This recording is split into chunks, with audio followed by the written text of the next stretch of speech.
Welcome to the program, The Uganda We Want. My name is Malanzi. I want to extend my appreciation to you, all of you who view this program on our YouTube channel, The Uganda We Want. And we are so honored every time, every moment I come here and with our guest, and we talk about the Uganda we want. And right now, as Uganda is celebrating 63 years of independence, I believe you have something, you're thinking about. Okay, I heard some people say, are we really independent? Okay, if people are still asking that, after 63 years, we need to ask ourselves, where is the problem? Okay, is the problem with the one who colonized us, or is the problem with those who came after we've been declared independent? Or, everything in line with that, we're gonna know more from a Pan-Africanist, okay? So today we are joined by Comrade Rugarama, a Pan-Africanist. And actually, he's the chairperson of the Pan-Africanist movement in Uganda. He has joined us today to share his perspective of the kind of Uganda that he envisions, and actually East Africa and Africa, because he's a Pan-Africanist. So, Comrade, you're welcome on Dream TV and our social media platforms and our streaming platforms. Could you please greet our viewers and listeners? Salutations to you, all our esteemed viewers, and a very good morning to the brother Malanzi and your team, and a very big thank you to the management of Dream TV and those who will be watching us from different platforms. First of all, I would want to take this single opportunity because it is my very first time to appear on Dream TV. But I have heard from colleagues who have gotten opportunity to appear on this TV of yours, and now of ours, because I'm now part of it. And they have shared with me great experiences they have had. So it's really an honor, because I don't take it for granted that you go shopping for people. You must have been led to me. And I thank God that this has happened. I do not in any way claim to be the expert or the custodian of absolute knowledge. I can only share my views. My name is Rugarama Daniel. I am popularly referred to as Comrade Rugarama. Yes, you have correctly placed me. I'm the chairperson of the Pan-African movement in Uganda. I am also a consultant at African Union, especially the Department of ECOSOC. I am a lawyer. I am also a student of geostrategic studies, and I am an everyday thinker. Everyday thinker. Yes. Sometimes people think that it's common. You ask somebody, what are you thinking? And somebody says, nothing. Yeah. This is strange that somebody is not thinking anything. There's a group of politicians and their followers. So I met one of their followers a few days ago, and I asked them, okay, so what are you thinking about the ongoing campaigns, and what are your plans now? Do you think after you are now in the seat, what are you gonna do? And this is what he replied me. He said, for us, we don't think. Then I'm like, you don't think and you want to lead the country when you don't think.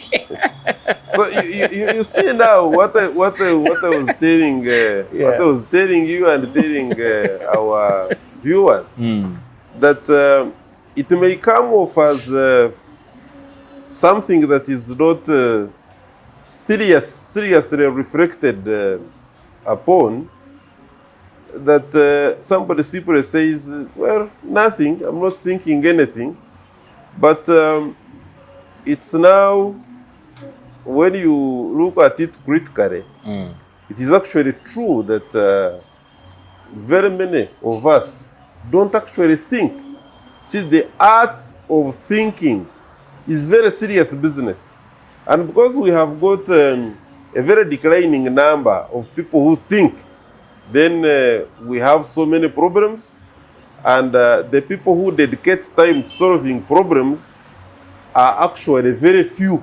And a good number who purport to solve the problems are actually increasing on the number of problems. Anyhow, I don't usually like introducing myself at first because it makes the audience start thinking you. It says this one is this, but right away. So I prefer that I talk and then they use it as example. The viewers will. Okay, it's good to have you anyway. But actually, before we dive into what we have to talk about today, to hear your perspective about Uganda, East Africa, and Africa, you were a very good friend to Comrade Jagenda Semakula. Oh yeah, very much so. Jagenda Semakula, I am very sure he's going to be watching this show. He's a very good friend of mine, Pan-Africanist, a lawyer, and one of, I think, one of the finest journalists that we have had in Uganda and East Africa. Martilinga speaks Swahili, Uganda, English, God knows, maybe now French. So I learned that he worked with you. No, he's my mentor. He's my media mentor. So that is even so. He has been part of us in our Pan-African journey, and I'm glad that he has had a positive impact on you, and I'm very sure to very many other journalists and the public out there. Yes. Well, we are talking about the Uganda we want. Comrade, let me ask you, is the Uganda where in the Uganda you want? And if not, which kind of Uganda do you envision and how can we achieve it? For starters, if you will allow me the latitude for a little bit going into a little bit of history, Uganda is a creation. Historically speaking, especially pre-colonialism, I don't think that we had Uganda as we have it today, geographically and otherwise.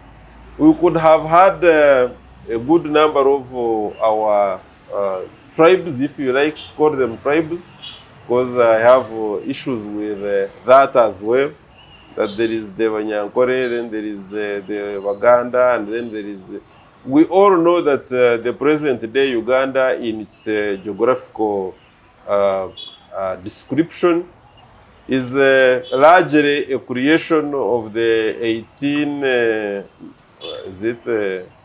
it should be 1884, 1885 Berlin Conference, if my memory serves me right. And so is true of the entire Africa, if you like, because a group of hungry, extremely opinionated, racist and colonialists sat in Berlin, and they decided that Africa could be partitioned. They scrambled for it and they partitioned it. Then they came up with this number of countries, Uganda, Kenya, Tanzania, and the entire Maghreb region, including Algeria, Morocco, the West Africa, Nigeria, Niger, then East Africa, and of course the English, who claim to be very civilized, and the Germans and the French started apportioning themselves what they rooted, and that's how we come up with these countries, including the Uganda that we are talking about. So yes, when you say, I thought that perspective was important for me to share it with the audience. But the clans, if you like, tribes, the Wanyankore were there, the Waganda were there. They were not created by a white man. And we had our way of living, including how we would approach God. I know this is a Christian television, and I don't want to degenerate into eschatological debates. I am very sure that I have very serious issues. Probably when you organize another day, then I will go into as to whether the God that Africans now are worshipping as brought by the white man is actually the God that we should seriously be looking at and saying this is a universal God, because the form and the manner in which this particular God we are looking at was brought to us is extremely suspicious. But that is not the topic for today. Maybe you also talk. And like I made a disclaimer, I do not claim once again to be an absolute custodian of knowledge. I can only give you my opinion. And it is up to you also to share with us if there is such an opportunity. But in this world, somebody will be doing something at one given time. Today it's me. Tomorrow maybe it will be you facing the cameras. Yeah. So yes, that is the Uganda. So you said Uganda is a creation? Is a creation of, it's an artificial creation of the white man. Okay. Yes, of the white man. We all know Uganda as we know it today.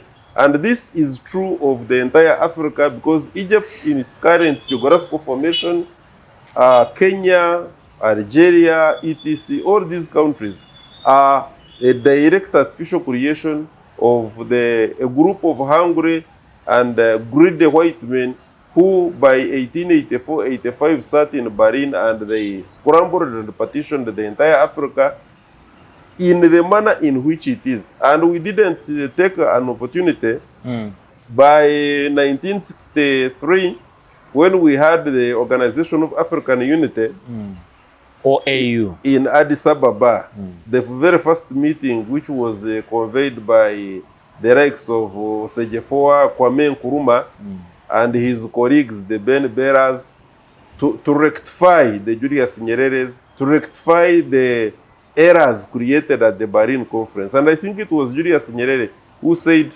please don't tamper with the geographical boundaries, leave them the way they are. We can only now address more important issues such as currency, standing army, issue of the presidency, and I think, yeah, he said, let's address that.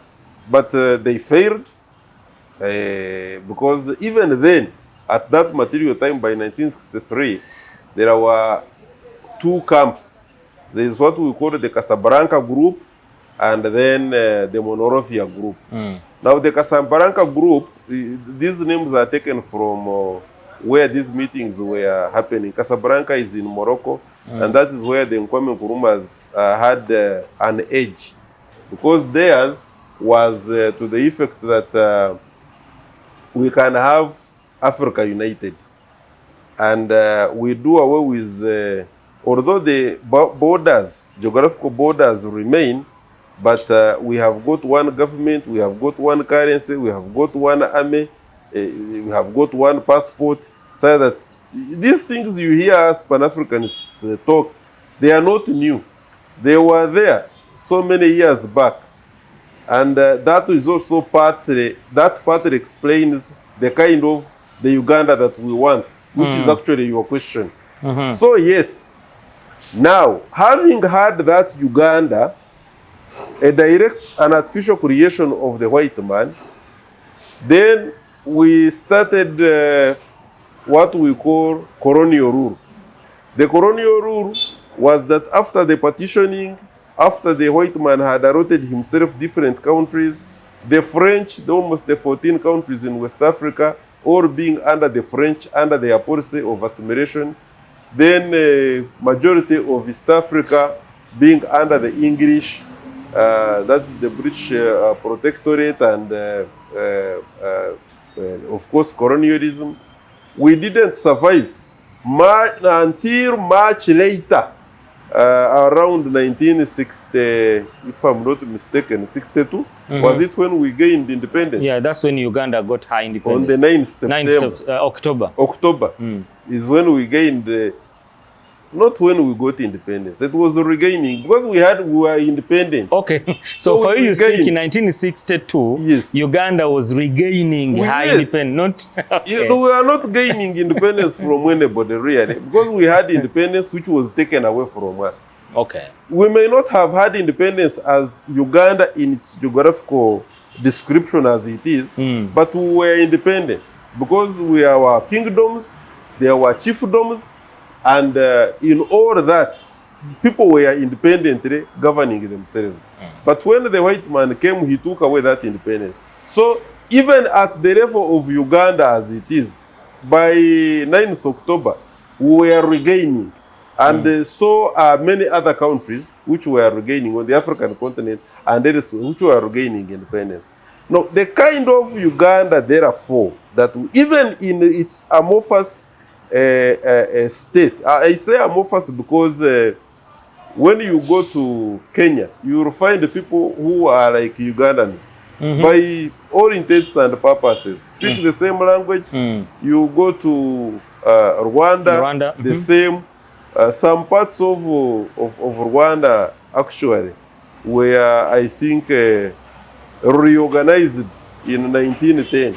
You know, present day Kisoro and that kind of thing. So you'll find, and the same thing is happening when you look at the Wanyamurenge question in the DRC. In DRC, yeah. So at the end of the day, these artificial geographical boundaries have been part of the problem, not just to Uganda. And when we are looking at the Uganda we want, the Uganda we want should be a Uganda with an indigenous,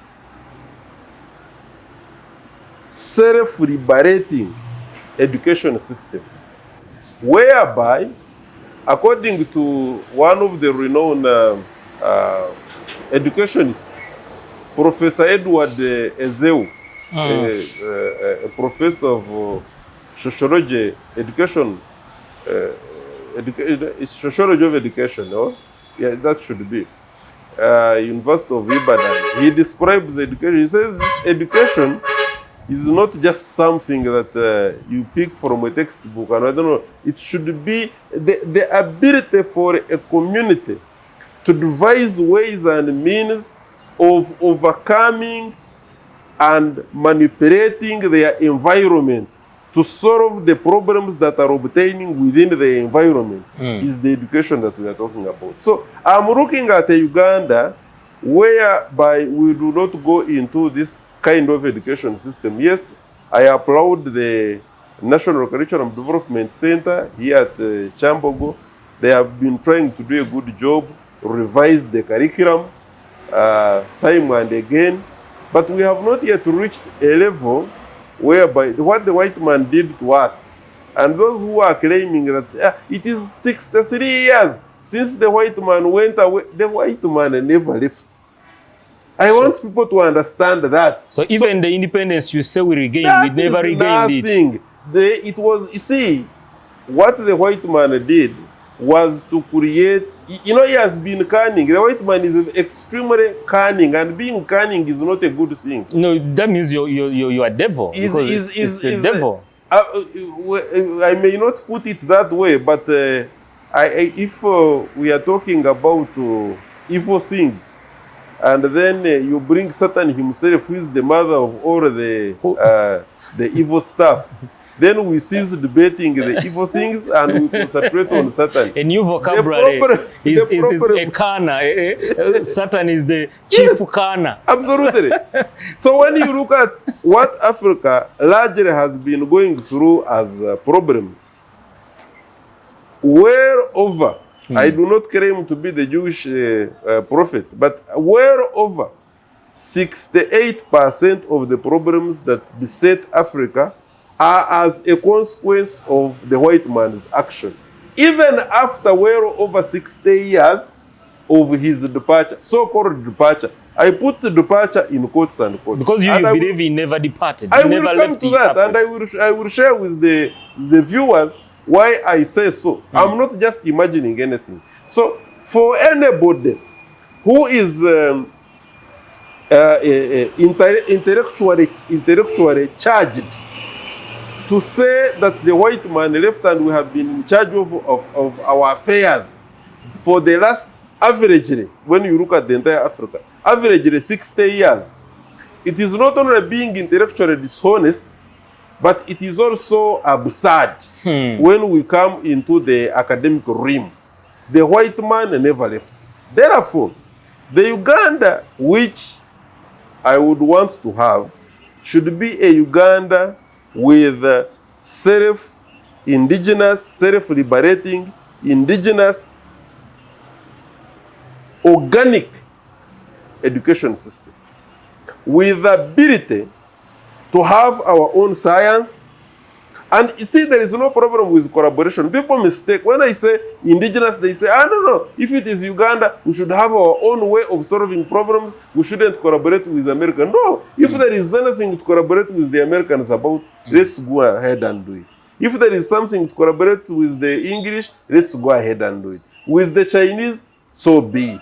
The problem is not collaboration. The problem is somebody thinking that he is better than you and imposing everything wholesale onto you, making sure that for you, your ability to innovate, to advance, can only be described as backward, and you being described as incapable and able to achieve anything on your own, and that everything must come from somewhere else, is what I object to. So the Uganda that I would love to have is a Uganda with that kind of education system.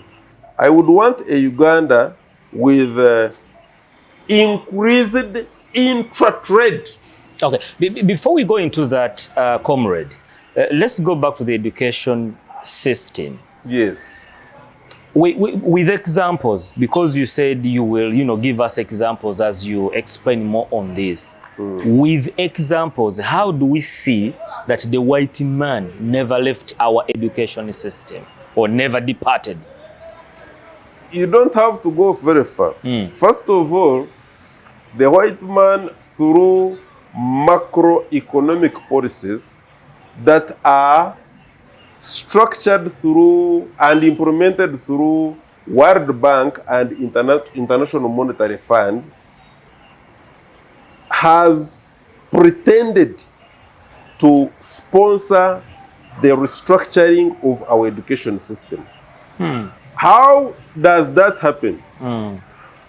That the Ministry of Education and ministries of education on the African continent and elsewhere, where the World Bank is sponsoring, the so-called International Monetary Fund is also involved. You will find that they have continuously determined the curriculum. What are you going to teach? You remember that this curriculum that we are having must be subjected to the funder. And you see, the funder, because you are going to argue, but why can't we find our own education system? It is not as simple as that. They have to determine, they have to... This is what happens. I will tell you that Cuba, for instance, at the cost of suffering the economic embargo for more than 60 years, Why has it been so? Simply because Cuba decided to do her own education system, her own health system, to the chagrin and disappointment of the powerful neighbor 90 miles just away of the Americans. Cuba has not done anything wrong, neither has Venezuela done anything wrong to America. It is that America cannot stand by and watch Maduro revolutionize education system, economic system in Venezuela, which El Comandante Fidel Castro did in Cuba and was maintained by Raul and now the current leadership.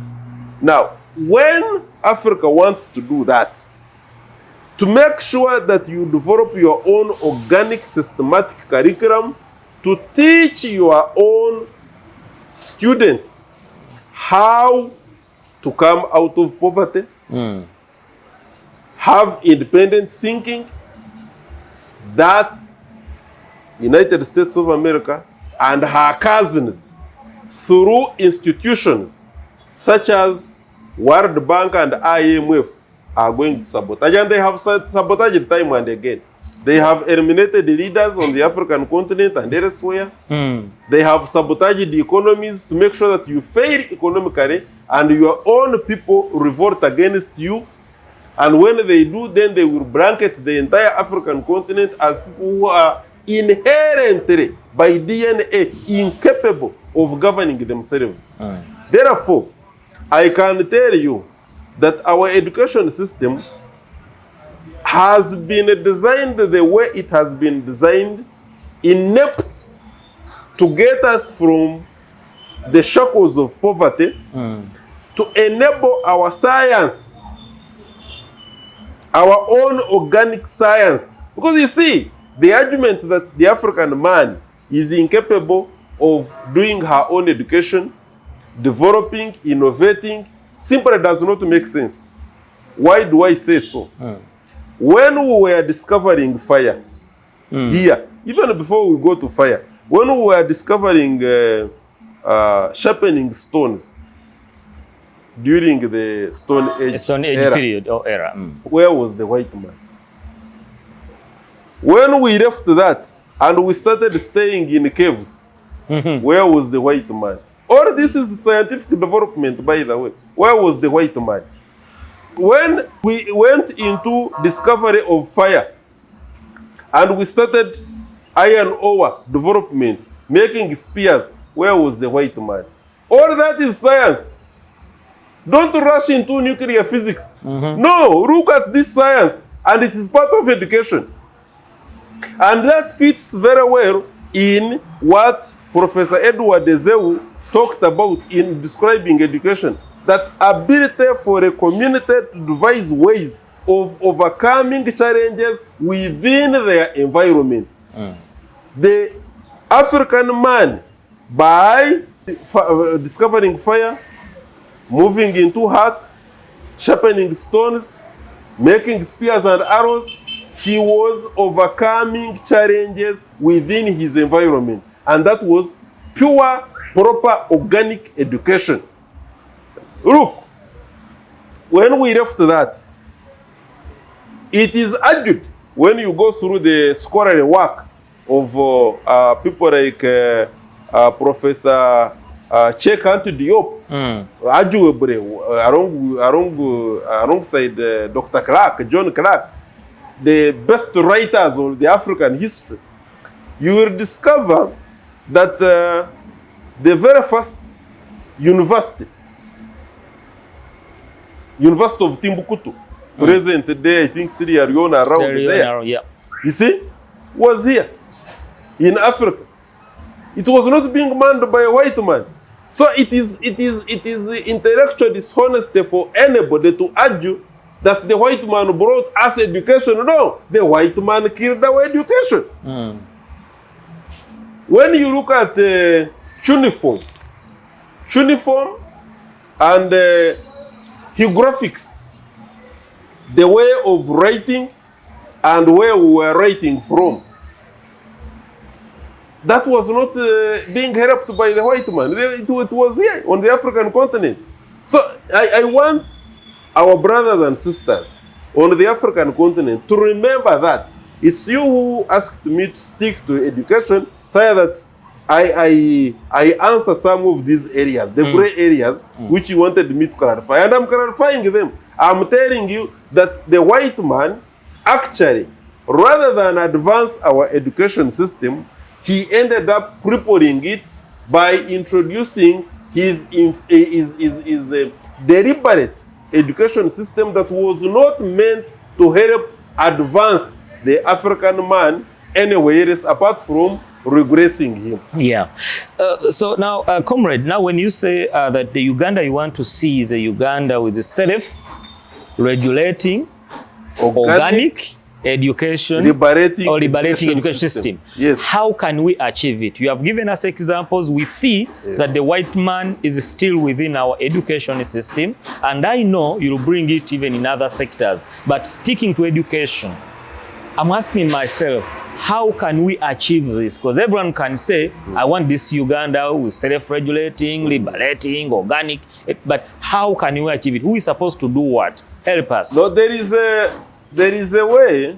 There is a way. It's not that, yes, talking about a problem is, they say, mention a problem. When you identify a problem and talk about it, you have halfway solved it. There is such a saying. And I have been reflecting on it. I agree. Why do I agree? You are not being able to remove a jigger from your feet if you have not come to realization that actually have jiggers. Now, anybody who realizes that we have got a deficiency in our education system has halfway solved the problem of a deficiency in education system. Now, how do we go about it? I appreciate the fact that all our predecessors, our great-grandfathers, where we borrow a leaf in addressing the challenges of Africa, tried to solve the problem of the deficiency in our education system, and either they were sabotaged economically or outrightly they were assassinated and killed. I will give you an example, then also show you that persistence wins. Thomas Sankara had a solution for the education system. He was assassinated. Patrice Lumumba had a solution, and he came up with a package of proposals for Democratic Republic of Congo. In collaboration, the CIA, in collaboration with Belgium, they assassinated him. Recently, they brought his tooth, which they had stolen. You can imagine, they are even not ashamed. They put his body in acid, but of course, you know gold. It does not, even under those intense conditions of acid, it does not melt, dissolve. So they brought and dissolved the tooth back some 2 or whatever years ago. They are not even embarrassed. Ben Bera, Algeria, the father of proper education, revolutionary way of leadership, he was also eliminated. Osejefoa Kwame Nkrumah in Ghana, the same. He was sabotaged and finally he died in exile. Our senior brother in Egypt, around the same time, he was also sabotaged and later on he was eliminated. Olympiacos, the same thing. Now, he would say, okay, whoever wanted to bring, and you know, of course, what happened to Nelson Mandela, at least the contemporary scholars here have had something to say about Madiba. But anybody now would come up and say, now, all the people you have mentioned who tried to provide the solution for the inadequacies in our education system and political, economic spheres were eliminated. So what are you proposing? to the extent that even recently, our very own Dr. Pombe Magufuli in Tanzania, who refused to borrow any loans, went into the education system and said we are going to have it our own way, had even refused this nonsense of COVID-19, said we are going to, they ended up frustrating him. We are even, we are not trying to create stories here. We are suspicious, highly suspicious, given the background that the neo-colonialist has had with us as Africans, that they could have masterminded the elimination of Dr. Magufuli Pombe. Now, therefore, we take comfort in the fact that a persistent mind wins, because what was failing in West Africa has been reborn by way of our young brother who has, you know, there is the creation of the Sahel states. There is Niger, there is Guinea, there is where this brother of ours, Ibrahim Traore. Not Mali. No, Mali is also there. Mali? You are right. Yeah, Mali is also there. It is part of the Sahel. It is part of the Sahel region. So when you look at the creation of the Sahel region, and you look at Ibrahim Traore, you look at his other brothers, and the way they are now steadfastly, they are dismissing the colonial, neo-colonial agenda. They are introducing systematic liberating policies to move their people and their countries forward. You appreciate the fact that in the Uganda that we want, Ibrahim Traore, Burkina Faso. Yes, Burkina Faso, Mali for Burkina Faso, Mali, and Niger. Those are the Sahel countries forming the Sahel. So therefore, when you look at what I was trying to explain, that when you have a persistent mind, people who have deliberately decided that yes, because you see, Ibrahim Traore is not the very first one.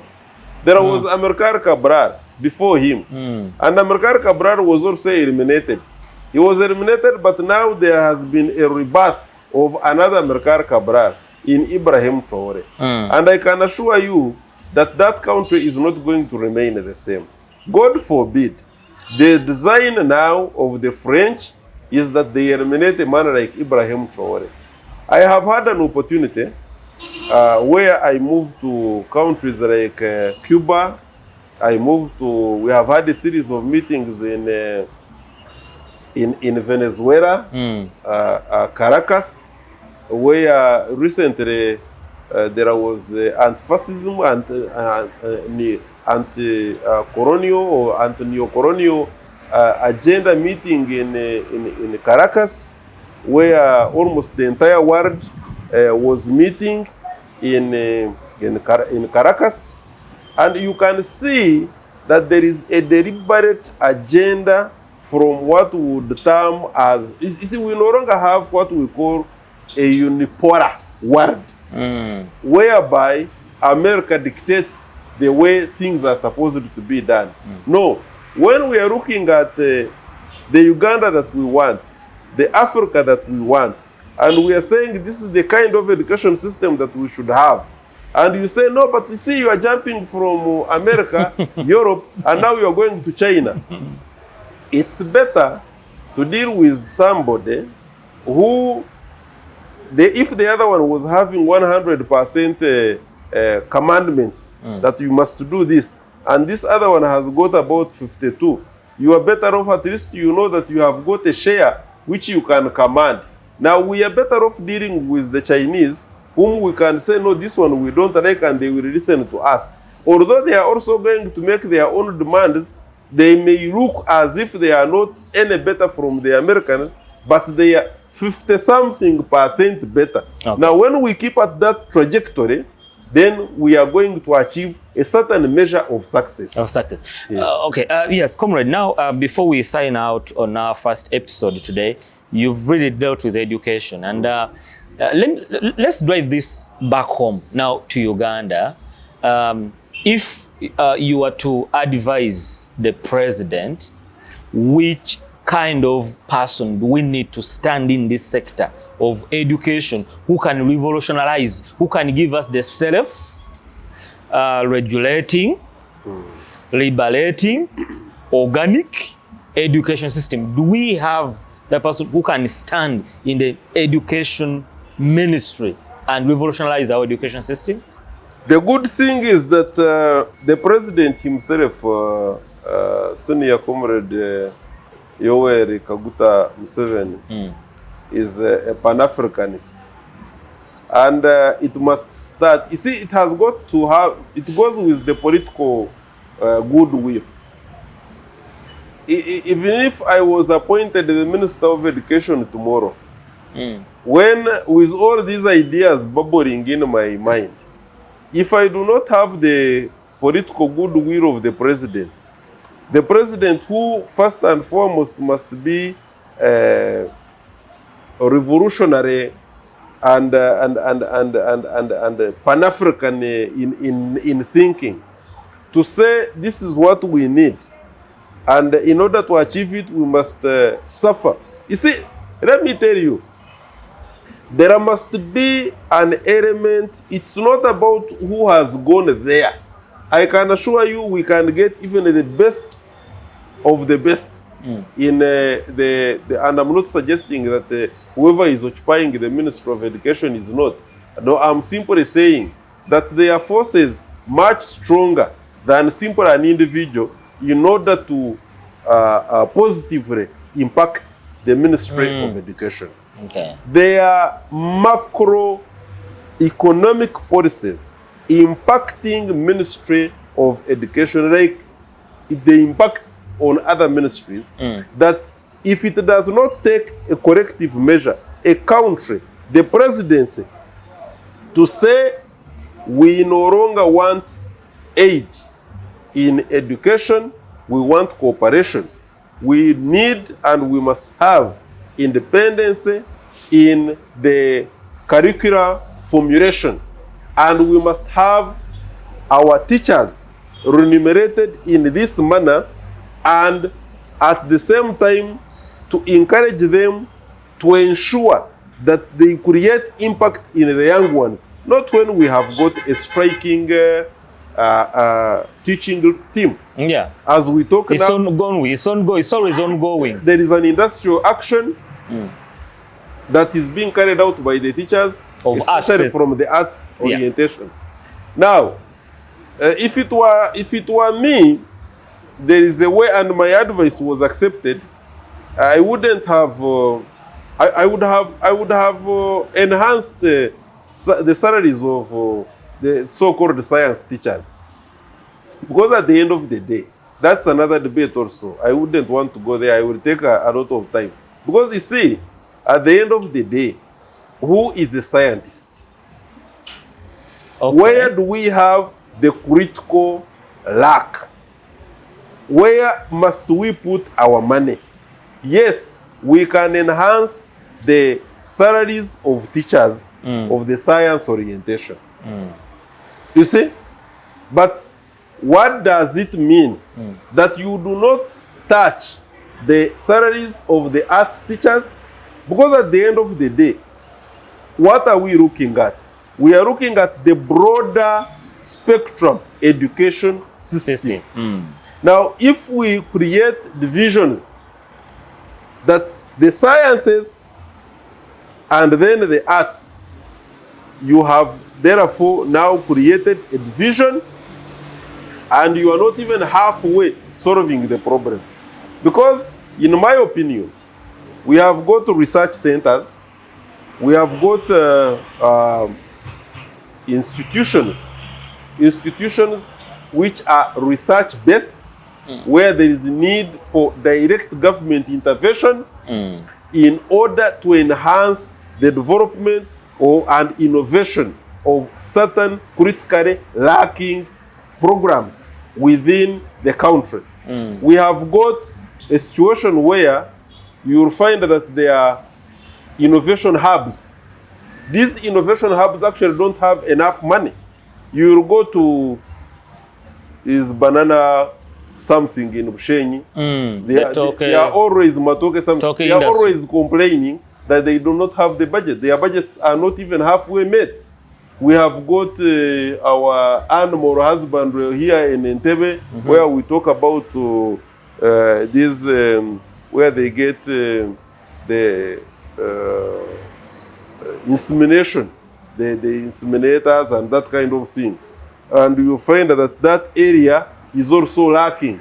There isn't enough money. So in other words, there are certain critical areas, whereas we are looking at the science teachers, all right, but in order to have a balanced development approach in this country, you must devise a mechanism where the science, if your intention is indeed push the science teaching in schools a little bit faster than the arts, then you must create a certain percentage increment per year or even after 2 years, other than coming up with a radically negative, disfavoring, and at the same time demoralizing the other half of the teachers. Because they are also important. Well, thank you so much, Comrade. Let's keep it right here. Our viewers and our listeners of the Uganda we want, we will pick it up from here next time. We are still with Comrade Rugarama, and he's sharing his perspective on the kind of Uganda that he wants. We have talked about the education system of Uganda, and he says the kind of education system he envisions for Uganda is that one that is self-regulating, organic, and liberating education system. Thank you and have a good day.